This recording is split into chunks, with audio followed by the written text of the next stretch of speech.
Hey, welcome back to Oklahoma and thanks for tuning in. I really appreciate it. So today, I didn't even know if I was going to make a video on this, but my wife scored this really cool old toolbox. They just don't make them like this anymore. Got plenty of storage, a little top shelf, double fold top on it, and I'm going to freshen this thing up and make it extremely cool, like as always. So stick around. I'm going to first sand this entire box, wet sand that is, and I'm going to use 600 grit just to try to preserve as much of the patina as possible, but yet get rid of some of the grime and come along for the ride. We're going to make this cool. I may do some pinstriping design on it or something really neat, but I think it's something that if you stumble across an old toolbox, I think she might have gave 20 bucks for this thing. These things are priceless to me. It's extra storage space, so, how can you go wrong with that? Hang around. We're getting ready to get started right now. So first of all, I got a Coca-Cola bottle with a hole drilled in the top, full of water. We're going to go along this whole box, and all we're doing is just using a little piece of foam to keep it flat. We're going to go over this with 600 grit and sand all the outer edges of this toolbox. Once I get this all sanded and cleaned up, I'm going to give you a close-up view of what we actually have here. I feel like, and this is just my personal opinion, but this is a real gem. One thing I did want to show you real quick, when you're looking at the front of this box, I'm telling you, I am digging the patina. But you'll notice there's these spots where there's paint that's blotched on there in the past. It's not a big deal if it doesn't come off, but that 600 grit I think will go deep enough to take that off, but still leave the original color. So I got all the sanding done. I cleaned it off with glass cleaner. And it doesn't look like it, but this is smooth as glass. I've kind of got in my mind that I'd like to pinstripe it like they used to do original paint pinstriping on old hot rods, make a really cool design for it. And then I'm going to build a shelf bracket to set that on to store parts in. So a while back I had ordered these. These I ordered more for metal work, but this is one complete package, and all it is just stencils for circles, designs, hexagons, whatever. And I ordered this as one complete package off Amazon. They're made out of pretty good plastic. I think they'll be all right. I ordered a acrylic marker set that paints fine tip and fat tip. This is the brand I settled on because it was cheap. I don't know anything about it. I just got it in an hour ago. But we're going to try to use this maybe to do our pinstripe designs, and then we're going to clear coat over the top of that. So we're going to get started laying this out. And the very first thing I'm going to do once I get everything situated is I'm going to measure from here to here and get the exact dimensions of this area, which is what's facing you if you're looking at this on a shelf, and find my center line. That's the very first step. We're going to find the center line, which is going to be 9.5. We're going to mark that. And I'm using a lead pencil that I sharpen with my X-Acto knife so that I can get a good sharp tip on it. And I'm going to mark top and bottom, make a straight line. Okay, went and found my freaking level. Now I'm going to just draw me a line right down the center. And that's where we start. And I don't know how well you can see it, but that's my scribbles and what I'm going to go by. Kind of see it reflecting there. Those little plastic stencils come in really handy for doing your design.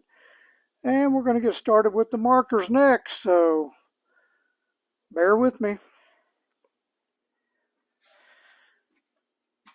Well, on first thought, I wanted to get the camera a little bit of an overhead view so you can see what I'm getting ready to do.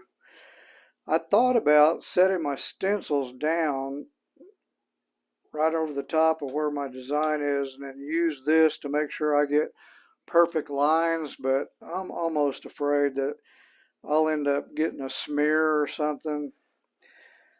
So I'm a little bit wigged out about it, but I'm going to try to freehand this design. The very first thing I'm going to do, this is the closest color to that gold. This is limited. There's like 24 colors in that, and of course none of them are going to be the exact color of my decal. So I'm going to go with red and yellow. I may end up adding a little bit of orange, and I might even add some of this light blue, which is classic hot rod color.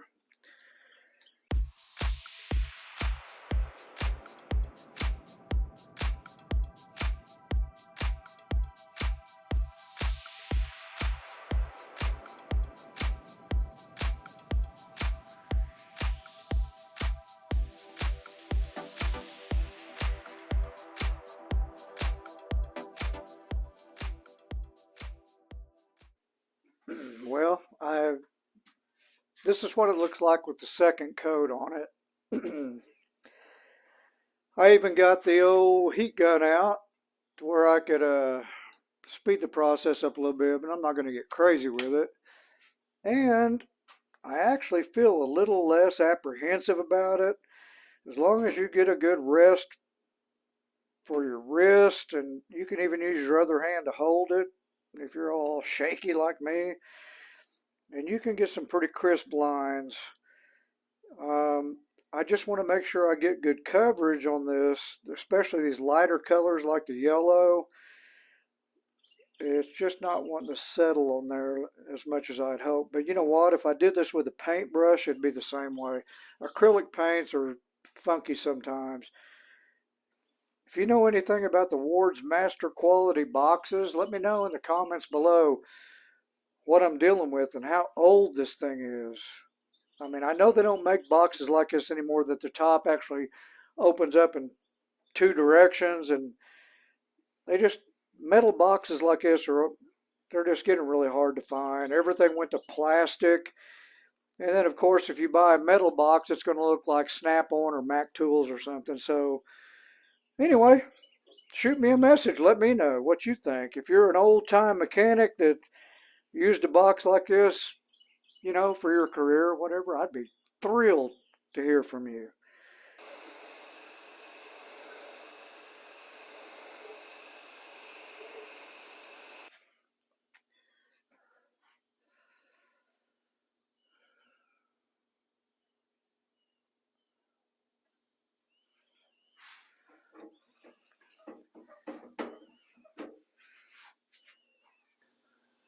All right, I don't know how well you can see that.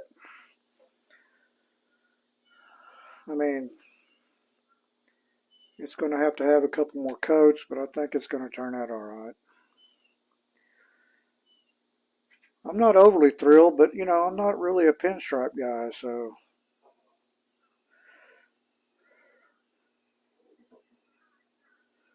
we just want it to look presentable.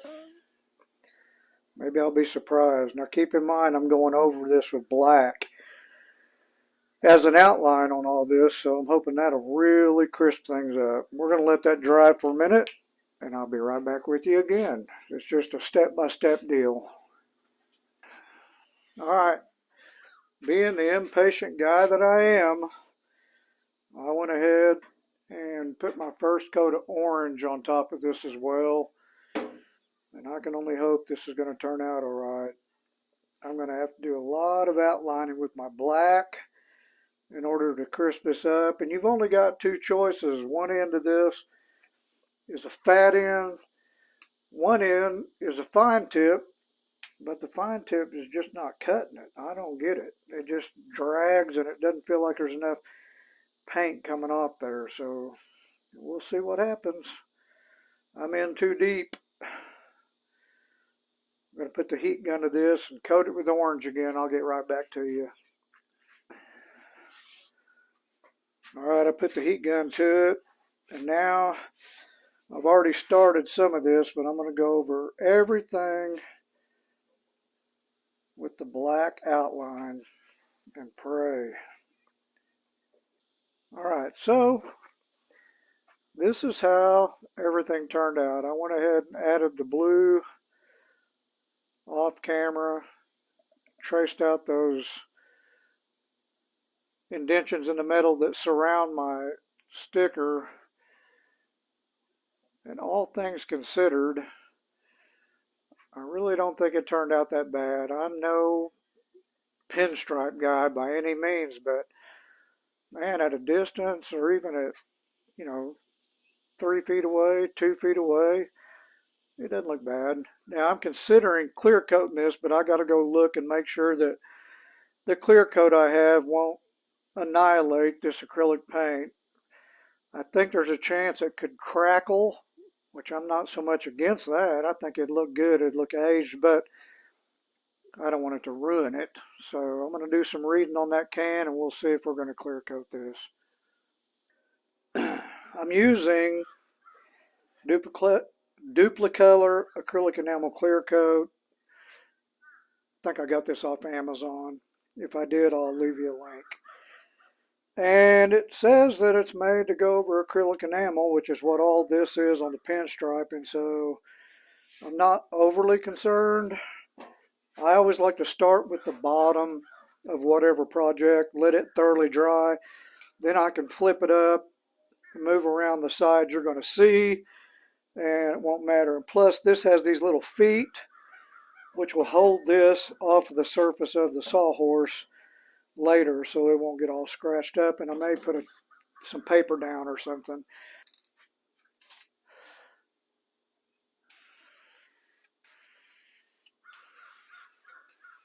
So I went ahead and applied the final couple of coats of clear on this off camera. There was no sense in taking you through the same old. You just go on light for your first coat, let it flash off for 5 minutes, and then start applying coats. And you can go a little heavier or maybe go a little slower. But at the end of the day, this is how it turned out. And I personally couldn't be more pleased. It's got an excellent sheen to it. The patina that's under that clear coat is now preserved. And for somebody that's not a pinstripe dude by any stretch, I think it turned out okay. I'm happy with it. There's an endless list of things you can do with an old toolbox. You can put transfers over this, then clear coat it. You can paint it a solid color, although I don't know why you would want to get rid of this patina. That you just can't reproduce this. I'm very happy. This thing's going to rest in my shop. I don't even know what I'm going to store in it at the moment. But it's done. I'm happy with it. If you enjoyed this video, I hope you'll hit a like button there under the screen. I hope you'll consider subbing. Other than that, keep an eye out for more videos. You never know what you're going to get around here at Oklahoma. And for Oklahoma, this is Shaw. I'm signing off for now, and I'll see you soon.